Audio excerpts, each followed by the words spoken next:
नमस्कार. आज 1 ऑगस्ट 2023 वार आहे मंगळवार. लोकसत्ता आणि द हिंदू वृत्तपत्र विश्लेषणमध्ये आपलं स्वागत आहे. पहिली बातमी, मणिपूर घटनेची अन्य राज्यांशी तुलना अयोग्य, सर्वोच्च न्यायालयाकडून कानउघडणी, SIT स्थापन करण्याचे संकेत. सुप्रीम कोर्टाने मणिपूर, त्यानंतर राजस्थान, वेस्ट बेंगाल म्हणजे अगदी नरेंद्र मोदी यांच्या भाषणामध्ये किंवा जे मंत्री महोदय आहेत, महिला बाल विकास मंत्री, यांनी पण राज्यसभेमध्ये गदारोळ करत त्यांनी म्हटले की जे छत्तीसगड आहे किंवा राजस्थान आहे, वेस्ट बेंगाल आहे, या राज्यांसोबत त्यांनी तुलना केली होती मणिपूरची, म्हणजे तिथं विपक्षाचं सरकार आहे त्याबाबत. मग अगदीच सुप्रीम कोर्टाने त्याबद्दल केंद्र सरकार त्यासोबतच जे मणिपूरचं राज्य सरकार आहे त्यांची कानउघडणी करण्याचा काल प्रयत्न केलेला आहे व परत आज सुप्रीम कोर्टामध्ये याच केसची सुनावणी होत आहे. मग पहा, सुप्रीम कोर्टाने अगदी SIT स्थापन करण्याचे देखील संकेत दिलेले आहेत. कारण पहा, पोलीस काय करत होते, म्हणजे सुप्रीम कोर्टाचे शब्द पहा, तर पोलीस काय करत होते, त्यांनी धिंड प्रकरणाचा गुन्हा दाखल करण्यास 14 दिवस विलंब का लावले. म्हणजे अगदीच सुप्रीम कोर्टाने काल त्यांना ताशेवर वगैरे काढलेला आहे. त्यानंतर पीडित महिलांनी पोलिसांनीच जमावाच्या ताब्यात दिल्याची वृत्ती आहेत. इंडियन एक्सप्रेसने हे वृत्त छापलेलं होतं. मग त्याबाबत अगदी सुप्रीम कोर्ट नाराज आहे व आज देखील याबद्दल केस वगैरे सुनावणी आहे. नंतर पुढची न्यूज पहा, नरेंद्र मोदी यांना आज टिळक पुरस्कार, शरद पवार यांची उपस्थिती, मणिपूर प्रश्नी पुण्यातील आंदोलनात राष्ट्रवादीचा पण सहभाग असणार आहे. आता याच्या आय होप की याच्यापूर्वी तुम्हाला जे होमवर्क दिलेलं होतं, नरेंद्र मोदी यांना कोणते कोणते पुरस्कार अद्याप म्हणजे आजपर्यंत मिळालेले आहेत त्यांची यादी तुम्हाला माहिती असावी. तर आय होप तुम्ही ते होमवर्क केलेला असाल. जर केला नसाल तर प्लीज आज ते होमवर्क करून घ्या. म्हणजे वृत्तपत्राचं व्हिडिओ इथंच थांबा, परंतु 36वे महाराष्ट्र पक्षीमित्र संमेलन सांगलीमध्ये भरण्यात येणार आहे. महाराष्ट्र हे देशातील एकमेव राज्य आहे ओके जिथे पक्षीमित्र संमेलन भरतं. मग यावर्षी 36वे पक्षीमित्र संमेलन जे आहे ते बीड येथील बर्ड सॉन्ग या संस्थेच्या यजमानपदाखाली नवभारत शिक्षण मंडळाचे शांतिनिकेतन लोकविद्यापीठ संकुल सांगली येथे 23 आणि 24 डिसेंबर दरम्यान हे भरणार आहे. ओके, मग आता अगदीच याचं जे फॅक्ट होतं हे MPSCला अगदी महत्त्वाचं आहे. ओके, त्यासाठी ही फॅक्ट न्यूज वगैरे थोडंसं तुम्ही लक्षात ठेवू शकता. त्यानंतर अटल पेन्शन योजनेत तृतीयपंथी कामगारांची नोंदणी नगण्यच. आता सर्वच क्षेत्रातील असंघटित कामगारांसाठी केंद्र सरकारने सुरू केलेल्या अटल पेन्शन योजनेत महाराष्ट्रामधील महिला पुरुष कामगारांच्या तुलनेत तृतीयपंथीय कामगारांची संख्या नगण्य स्वरूपाची आहे हे आपल्याला दिसून आलं.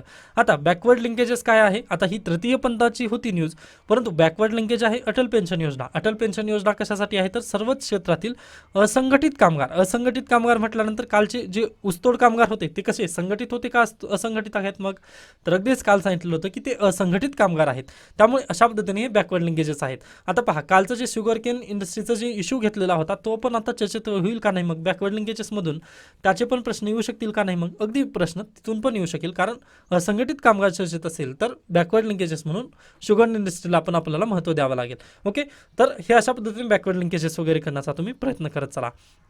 त्यानंतर पुढे चला, अगदी गरजेच्या न्यूज नाहीत. हां, त्यानंतर इथे पहा, मी कशामुळे म्हणतो की संसदेची प्रोडक्टिव्हिटी कमी होत आहे. तर पहा, विरोधक आणि सत्ताधाऱ्यांच्या ही मागणी तरी संसदेतील 10वा दिवस वाया गेलेला आहे. कितवा 10वा दिवस, म्हणजे 10 दिवस जे आहेत ते वाया गेलेले आहेत. व 10 दिवसाचा जर तुम्ही संसदेमधील जर खर्च झालेला, म्हणजे जे खासदार आहेत ना आपले, त्या खासदारांवर एका दिवसाचा जर खर्च तुम्ही पाहिला, आता ते मी सांगणार नाही किती होतो, परंतु तुम्ही स्वतःहून सर्च करा, मग तुम्हाला पण समजेल की एका दिवसाचा आपला खासदारावरचे खर्च आहे व असे 10 दिवस त्यांनी वाया घातलेले आहेत. कशामुळे पहा, विरोधक म्हणतात की सत्ताधारी इथं काय चर्चेला वगैरे येत नाहीत व सत्ताधारी काय म्हणत आहेत तर विरोधक चर्चेला येत नाहीत, ते मणिपूरला वगैरे भेट देण्यात मग्न आहेत असं त्यांनी म्हणत आहेत. हे पहा, अनुराग ठाकूर यांची टीका, म्हणजे अनुराग ठाकूर किंवा निर्मला सीतारामन हे कोण आहेत, हे मंत्री आहेत. ओके, म्हणजे हे केंद्र सरकार. ओके, मग सरकारला पण यांचं काय म्हणत आहेत की यांनी की चर्चा व्हावी. ओके, निर्मला सीतारामन त्यानंतर अनुराग ठाकूर यांचं पण म्हणणं आहे की चर्चा व्हावी व विरोधक पण काय म्हणत आहेत की चर्चा व्हावी. ओके, मग दोघांना पण चर्चा जर पाहिजे असेल तर मग संसदेचं अधिवेशन वाया का जात आहे, म्हणजे हा एक नेमका प्रश्न मला पण समजला नाही आहे. ओके, फक्त हे दोघं पण भांडून घेत आहेत तेच मी सांगण्याचा प्रयत्न करत आहे तुम्हाला. ओके, त्यासाठी पहा, संसदेतील 10वा दिवस वाया गेलेला आहे. दोघात तिसऱ्याचा लाभ होतो, अगदी तशा पद्धतीने इथं प्रकरण होत आहे असं मला वाटते कदाचित. ओके, त्यामुळे पहा, अगदी जर 1947ची आपली जी संसद होती व ती आता 2023ची जर संसद पाहिली ना, काहीच राहिलं नाही आहे. ओके, म्हणजे अगदी खूपच वेस्टेज म्हणजे जे रिसोर्सेस आहेत आपले ते खूप वेस्ट होत आहेत असं आपल्याला डायरेक्टली दिसतं संसदेमधून तरी. ओके, आता ते तुम्हाला खर्च जर पाहिलात तुम्ही ना तेव्हा तुम्हाला समजून येईल. गेल्या वेळेस आपण MLAचा खर्च काढलेला होता, यावेळेस तुम्ही MPचा खर्च इंटरनेटवर तुम्ही पाहून घ्या, तुम्हाला डायरेक्टली समजून येईल. ओके, जर असं होत असेल तर टॅक्स पेअरचा पैसा अगदी कुठेतरी चुकीच्या मार्गाने जात आहे असं आपल्याला वाटतं. बाकी जे बिल पास होत आहेत ना, पहा हे जे चर्चा होत नाही ना, या चर्चेमधून अगदी सरकारचं खूप भलं होतं. ओके, कारण पहा चर्चा जर होत नसेल ना, एखादी बिल येतं, ते बिल आल्यानंतर डायरेक्टली पास करण्यात सरकारला तिथं फायदा होतो. आता तो फायदा कशा पद्धतीने होतो तर आय थिंक ते आपण चर्चा केलेली आहे. कारण पहा ज्यावेळेस आपल्याकडे 200 जर गरज असतील म्हणजे 200 MLAs किंवा MPची जर गरज असेल एखादी विधेयक पास करायला, मग त्यातील विधेयक आधी विधेयक जर गेले आंदोलन करत जर बसले बाहेर, ओके, लोकसभे म्हणजे संसद जर सोडून गेली ते विधेयक आधी, ओके, म्हणजे राहिले 100पैकी आपल्याला किती मग फक्त 50ची गरज असते व BJPचं ऑलरेडी बहुमत आहे, त्यामुळे ते डायरेक्टली बिल पास होत आहे तिथे. ओके, हे सर्वांना समजायला हवं असं मला वाटतं तिथं. त्यानंतर पुढे चला, पहा प्रेमविवाहास पालकांचा होकार अनिवार्य करणे शक्य आहे का असं गुजरात जे राज्य आहे त्यांनी आता तिथं शोधणार आहेत. म्हणजे आता गुजरात हे राज्य कोणत्या म्हणजे कुठे चाललं हे मला माहिती नाही आहे. कारण पहा याच्यापूर्वी पण त्यांनी अशाच पद्धतीने गुजरात सरकारने 2021मध्ये धर्म स्वातंत्र्य कायद्यात त्यांनी बदल केला होता व हायकोर्टाने त्याच्यावरती ताशेरे ओढलेले होते की असं करू शकत नाही. आता पहा हे पण करू शकत नाही, पालकांचा होकार अनिवार्य असं आपल्याला वाटतं, ते आपल्या भावना आहेत किंवा आपल्या पॅरेंट्सच्या भावना आहेत, परंतु ते तसं संविधानानुसार डायरेक्टली तिथं बंधनकारक होऊ शकत नाही. कशामुळे बंधनकारक होऊ शकत नाही ते पहा आता. कारण तुम्हाला आर्टिकल म्हणजे तुम्ही ॲडल्ट केव्हा होता, ॲडल्ट होता 18 वर्षाला. ओके, मग ॲडल्ट झाल्यानंतर तुमचे स्वतंत्र निर्णय असतात काही. ओके, व ते स्वतंत्र निर्णय कशात येतात, आर्टिकल 21. आर्टिकल 21 काय आहे तुमचा तर फंडामेंटल राईट आहे. फंडामेंटल राईट म्हणजे काय, संविधानाने तुम्हाला अगदी कोणाच्याही सर्वांच्या उच्च ते फंडामेंटल राईट्स आहेत, बरोबर. मग पहा डायरेक्टली तर फंडामेंटल राईट्सचं हनन झालं, या अंतर्गत ते सर्व जे दुसरे कायदे वगैरे बनणार आहेत हे काहीच होऊ शकत नाही. म्हणजे हे अशा रिसोर्सेस वगैरे यामध्ये रिसोर्सेस घालणं हे अगदी चुकीचं आहे. ओके, त्यानंतर आपण पुढे जाऊयात. हे काही नाही आहे, BJPच्या प्रवक्त्यांनी हा लेख लिहिला आहे त्यामुळे स्किप करा. त्यानंतर नेक्स्ट तुमचं होमवर्क असेल समान नागरी कायदा स्त्रियांसाठी हवाच. आता मी याला पूर्ण हायलाईट कशामुळे केलं नाही हा लेखला, तर हे पूर्ण लेखच कामाचा आहे. ओके, महिलांसाठी अगदी गरजेचा हा लेख आहे, त्यामुळे प्लीज सर्वांनी हा लेख वाचायचा आहे. इंडियन इश्यू सेंट्रिक वगैरे आहे हा, किंवा सोसायटीच्या इश्यू सेंट्रिक हा लेख आहे त्यामुळे. त्यानंतर आय थिंक एक ॲडव्हर्टाईज करण्याचा प्रयत्न करत आहे मी, तर मला प्रतिलिपीवर तुम्ही अगदी फॉलो जर केला तर ते बेटर होईल. कारण मला 200 फॉलोअर्सची तिथं गरज आहे. म्हणजे सोशल इश्यूज जे असतात तिथे मी सोशल इश्यूजबद्दल वगैरे लिहितो, मला अगदी एका कहाणीमध्ये सहभाग करायचा आहे, म्हणजे एक कहाणी लिहिण्यासाठी मला तिथे सहभागी व्हायचा आहे. परंतु तिथं 2000 फॉलोअर्सची 200 फॉलोअर्सची तिथं अट आहे नेमकी. ओके, याच्यापूर्वी मी तसं तुम्हाला म्हणजे सबस्क्राईब करा वगैरे तसं कधी म्हटलं नाही, परंतु जर शक्य झालं तर तुम्ही प्रतिलिपीवरती जाऊन मला पवन निलवाडे नावाने वगैरे सर्च करून तिथं तुम्ही मला सहकार्य करू शकता. किंवा जे यूट्यूब चॅनल आहे पहा, त्यानंतर टेलिग्राम चॅनलवरती मी तशा पद्धतीने ती लिंक पाठवलेली होती. जर शक्य झालं तुम्ही सहकार्य मला नक्कीच करू शकता असं मला वाटतं. तुमचा टाईम थोडासा घेतला त्याबद्दल. त्यानंतर आपण पुढे जाण्याचा प्रयत्न करूयात. त्यानंतर पहा आजच्या लोकसत्तामध्ये अगदी गरजेच्या न्यूज नाहीत. हां, इथे एक न्यूज आहे किंवा 1991 नंतरचा भारताचा परकीय व्यापार कशा पद्धतीने चेंज झालेला आहे हा लेख किंवा हे जे बातमी आहे हे तुम्ही प्लीज एकदा वाचून घ्या. हे पण एक तुमचा होमवर्क असेल. आता जर तुम्ही इकॉनॉमिक्सचा जर कोर्स केला असेल तर वाचून घेण्याची गरज नाही, परंतु जे सेल्फ स्टडी वगैरे करत आहेत त्यांच्यासाठी आहे हा. थोडंसं त्यांनी बेटर वगैरे दिलेलं आहे असं मला वाटतं, त्यामुळे मी सांगितलं ते. ओके, तर अशा पद्धतीने आजचं लोकसत्ता इथं संपतं. नंतर पहा आजचं द हिंदूमधून ही बातमी आलेली होती, म्हणजे सुप्रीम कोर्ट मणिपूरबाबत केंद्र सरकार आणि मणिपूर जे राज्य सरकार आहे त्यांना खूप ताचेवर वगैरे धरलेलं आहे.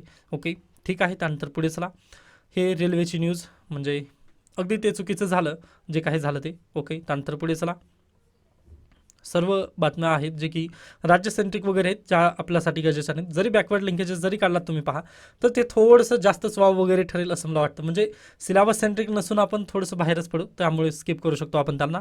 त्यानंतर आजचं एडिटोरियल पहा, हे आर्टिकल 370चं सध्याला केस चालू आहे सुप्रीम कोर्टामध्ये, त्यामुळे मी या केसला धरत नाही आहे किंवा हा जो लेख आहे ना त्याला घेत नाही आहे. एकदा जजमेंट येऊ द्या, जजमेंट आल्यानंतर आपण याबद्दल नक्की बोलूयात. ओके, किंवा सुप्रीम कोर्टामध्ये तशा पद्धतीने सुनावणी जर चालू झाली ना, सुनावणी चालू झाल्यानंतर सुप्रीम कोर्टाचे आपल्याला काय समजतील, व्ह्यूज समजतील, मग तेव्हा आपण याला नक्की चर्चा करूयात.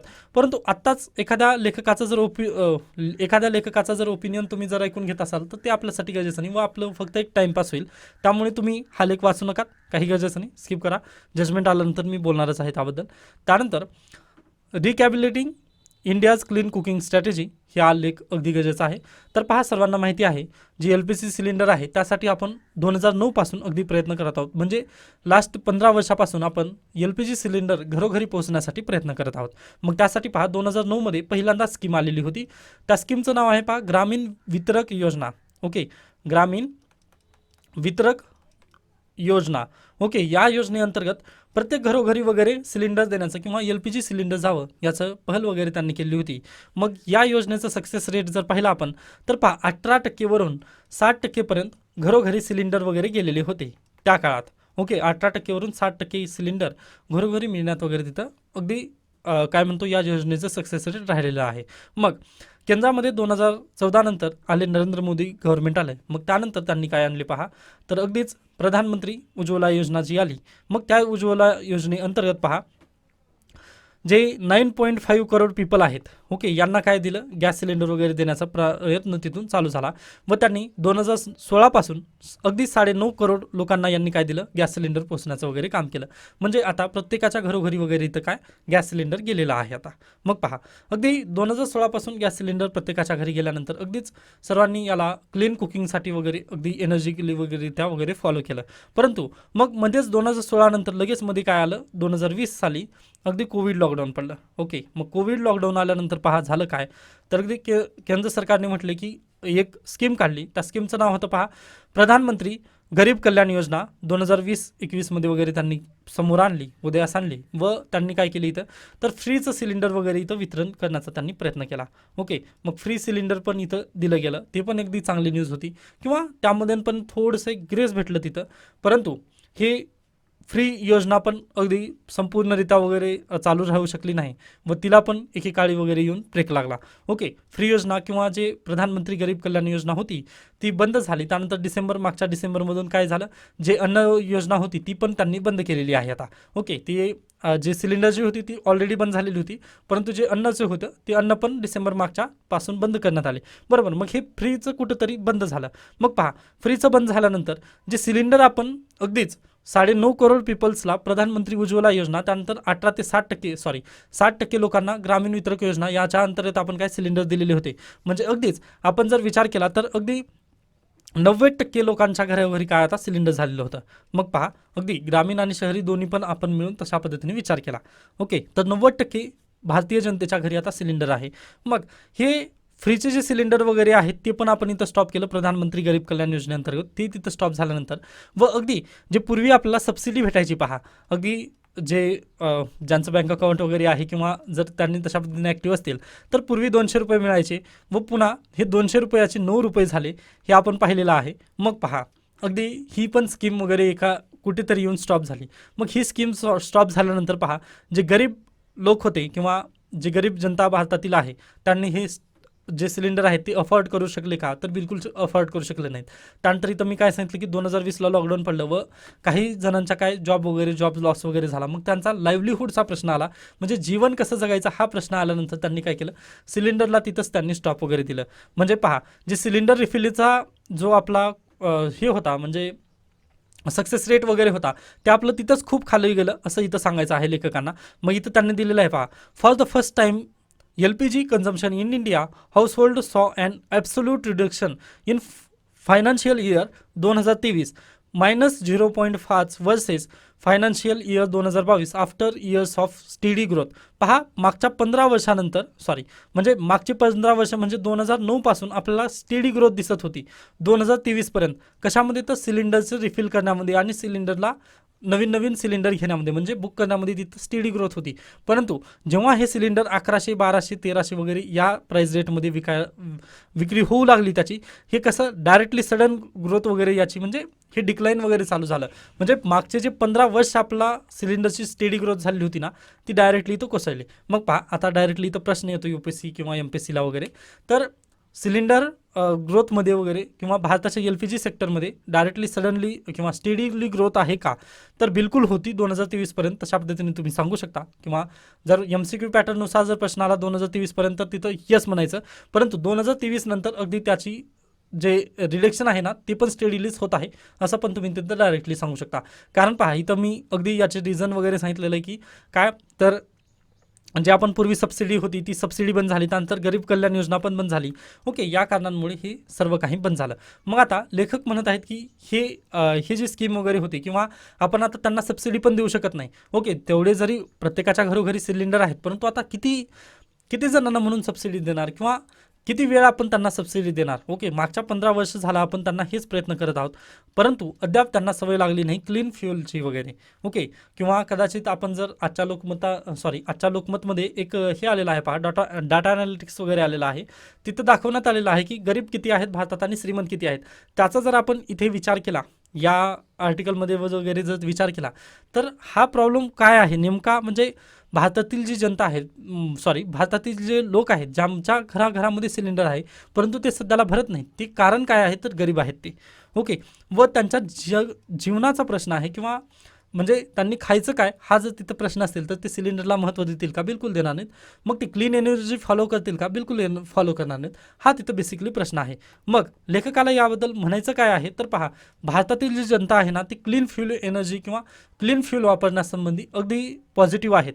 असं नाही की ते निगेटिव्ह आहेत. म्हणजे जर निगेटिव्ह असते तर एवढे सिलेंडर वगैरे घेतलेच नसते. मग ही जी ग्रोथ झालेली आहे ना पहा 2009 ते 2023 हे स्टेडीली ग्रोथ होऊ शकली नसती. ओके, म्हणजे भारतातील लोकांचं माइंडसेट हे पॉझिटिव्ह आहे, हे आपलं बेसिकली पहिल्यांदा मान्य करायला हवं. ओके, त्यामुळेच प्रत्येकाने जाऊन सिलेंडर वगैरे घेतलेले होते. फक्त प्रॉब्लेम काय आहे तर ते परवडत नाही आहे किंवा त्यांना पैशाचा इश्यू तिथं बेसिकली जाणवतोय. ओके, म्हणजे त्यांच्याजवळ गरीब असल्यामुळे ते पैसे नाहीत तिथं, हे सर्वांना मान्य करायला हवं.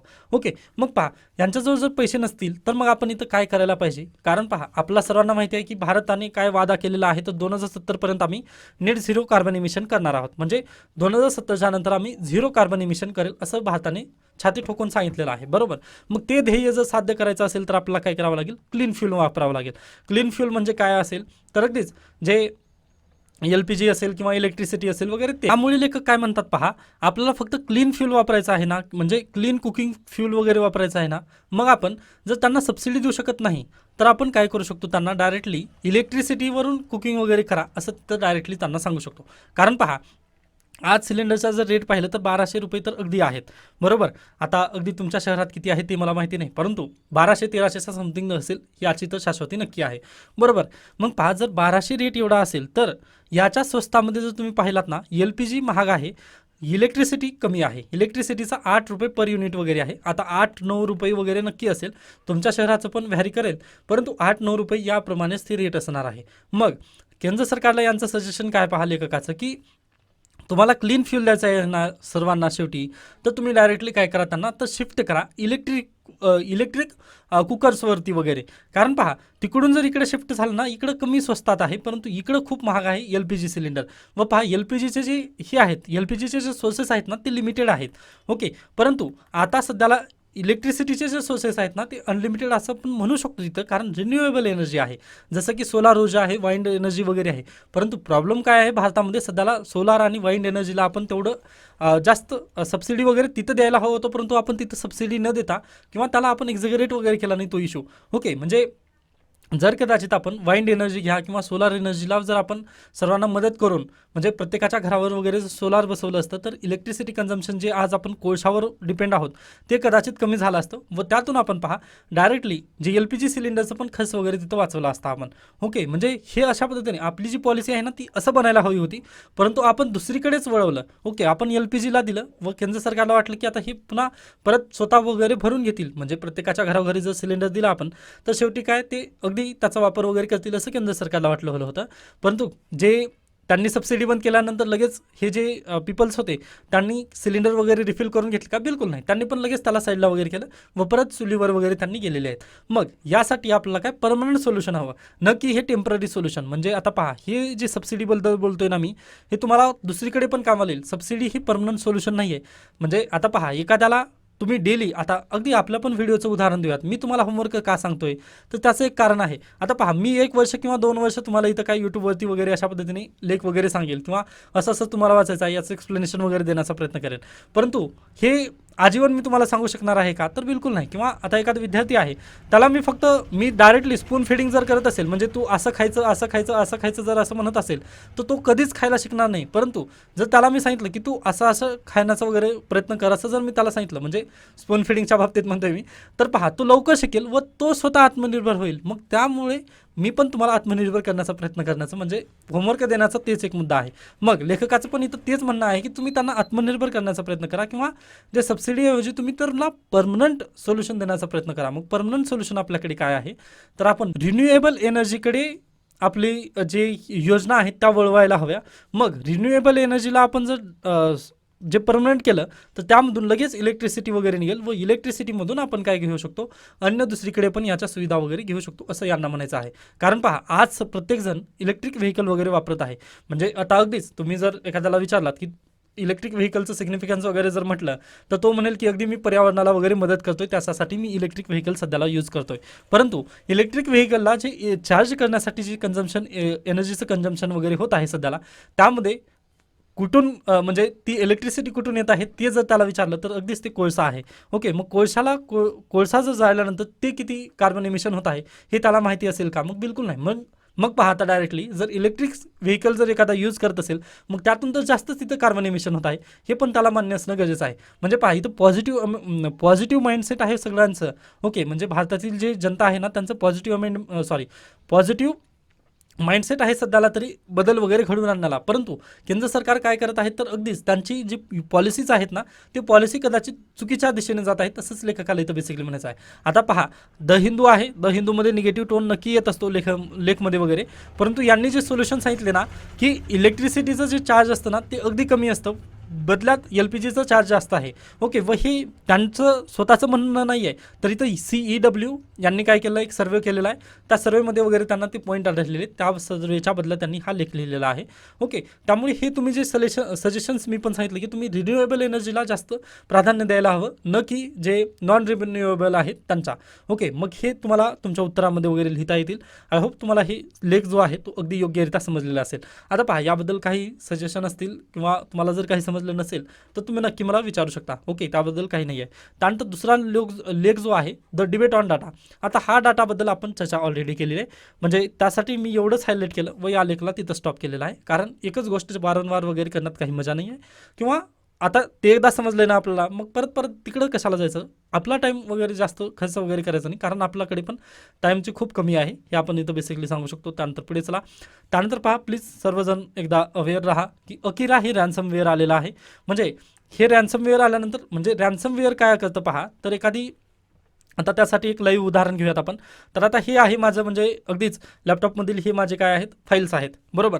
मग पहा, इथं लोकसत्ता आहे आजचा, त्यानंतर कालचे हे PDF वगैरे आहेत. मग माझ्यावरती जर व्हायरस अटॅक झाला किंवा रॅन्समवेअरचा जर माझ्या लॅपटॉपवरती जर अटॅक झाला तर प्रॉब्लेम काय होतं पहा, ही जी फाईल आहे ना लोकसत्ता आजची, ह्या फाईलला त्यांनी ओपन करू देत नाहीत. आता ह्याला जर डबल क्लिक केलं मी तर ही फाईल इथं ओपन झाली पहा. ओके, मग प्रॉब्लेम काय होतं, रॅन्समवेअर जर आलं ना तर ही फाईल ओपन होऊ शकतच नाही. ओके, ही फाईल ओपन होत नाही व याऐवजी इथं त्या लॉक पडतं. या फाईलला काय डायरेक्टली त्यांनी लॉक टाकतात व लॉक टाकल्यानंतर त्यांनी काय मागतात की पैशाची मागणी वगैरे करतात. म्हणजे जर मला ती फाईल जर ओपन करायची असेल, ती फाईल जर ओपन करायची असेल ना, त्यांनी डायरेक्टली माझ्याकडे पैशाची मागणी करणार. तुला जर ही फाईल ओपन करायची असेल तर तू आम्हाला एवढे या फाईलच्या बदल्यात 500 रुपये वगैरे पाठव, आम्ही तुला त्या फाईलचा ॲक्सेस वगैरे देऊ असं ते म्हणणार. म्हणजे फाईल आपलीच, परंतु ॲक्सेस करण्यासाठी आपल्याला त्यांनी पैसे मागतील. ओके, अशा पद्धतीने ते काय करतात हॅकर्स वगैरे, तर ते पैशाची वगैरे खंडणी करून आपल्याला ते म्हणजे अगदीच ते फसवतात वगैरे, तसं तुम्ही तिथं म्हणू शकता. व पहा, हे अगदी खूप मोठं चॅलेंज आहे. जे अकिरा हे रॅन्समवेअर आलेलं आहे ना, हे US मध्ये वगैरे तिथे अगदी भरपूर वगैरे तशा पद्धतीने त्यांनी अटॅक वगैरे केले. त्यानंतर ते सध्या भारतात तशा पद्धतीने अटॅकचं वगैरे तिथं सध्याला अटॅक भारतातील जे विंडोज आणि लिनक्स ऑपरेटिंग सिस्टीम आहेत त्यावरती अटॅक होण्याचं प्रमाण वगैरे वाढलेलं आहे. त्यामुळे हे CERT जे भारतातील CERT संस्था आहे ना, यांनी याला लेख वगैरे दिलेला आहे, त्यामुळे हा लेख आलेला आहे. त्यामुळे प्लीज तुम्ही पण सतर्क वगैरे राहा. त्यामुळे मी याला जास्त सांगत नाही आहे. तर अशा पद्धतीने आजचं लोकसत्ता आणि द हिंदू वृत्तपत्र इथे संपतं. त्यानंतर वर्ल्ड न्यूजमध्ये काही नाही आहे, त्यामुळे आपण थांबलं तरी चालेल. ओके, याबद्दल काही सजेशन काही शंका असतील तर तुम्ही मला सांगू शकता. धन्यवाद.